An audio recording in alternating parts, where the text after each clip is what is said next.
আমেরিকার নিয়মিত পাঠানো অস্ত্র আর নির্দেশনায় পুরো গাজা এখন কবরস্থান।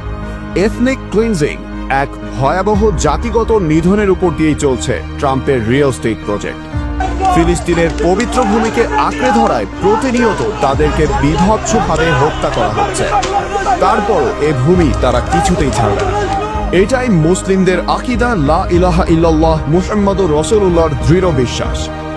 কোনো মূল্যেই তা আমেরিকা ইসরায়েলের কাছে বিক্রি করবে না। বোমায় আহতদের চিকিৎসার জন্য ওষুধ নেই, রক্ত নেই, এমনকি বেঁচে থাকার জন্য খাবার নেই। এমন পৈশাচিক গণহত্যা এই উম্মাহ আর নিতে পারছে না। ফিলিস্তিনকে দখলমুক্ত করার দাবিতে গোটা বিশ্বের মতো এখানেও বিক্ষোভে ফেটে পড়েছে সব ছাত্র জনতা।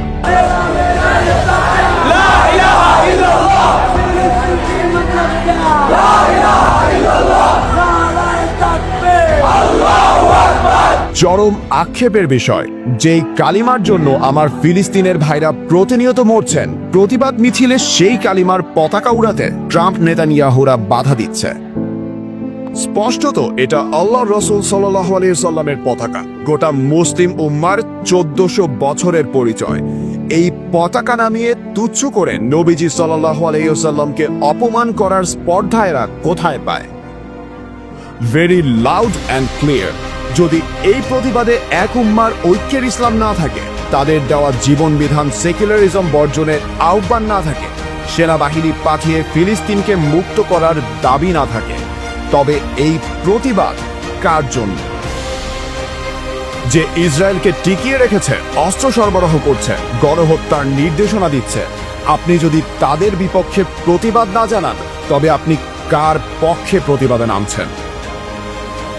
গত ৭৪ বছর ধরে কেবল এই নিন্দা জ্ঞাপন আর যুদ্ধবিরতির আহ্বানে যে আজ গাজাবাসী ইতিহাস থেকে মুছে যাচ্ছে, তা বুঝতে আর কি বাকি আছে? আর যুদ্ধ কোথায়? একদিকে আমেরিকা ইসরায়েল, অপরদিকে লক্ষ লক্ষ নারী, শিশু আর নিরীহ গাজাবাসী।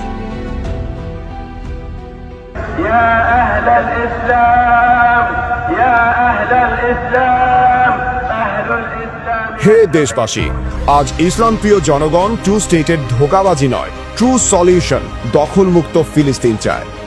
50 টুকরাকে এক করে এক উম্মার খেলাফতের রাষ্ট্র চায়। এক উম্মার লক্ষ লক্ষ আর্মি, কোটি কোটি তরুণ অভিশপ্ত ইহুদি দখলদারদের মাটির সাথে মিশিয়ে দিতে চায়। স্পষ্টত খিলাফতের আবির্ভাবের মধ্যে দিয়ে লক্ষ লক্ষ মুসলিমদের হত্যাকারী আমেরিকার পতন চায়। খিলাফতবিহীন গত 100 বছরের পরাজয় কি যথেষ্ট সময় নয় মুসলিমদের গৌরবোজ্জ্বল খেলাফত পুনঃপ্রতিষ্ঠার এক দাবিতে রাজপথে নামা? রাসূলুল্লাহ সাল্লাল্লাহু আলাইহি ওয়াসাল্লাম বলেন, ইমাম বা খলিফা হচ্ছেন ঢাল স্বরূপ, যার অধীনে তোমরা যুদ্ধ করো এবং নিজেদের রক্ষা করো।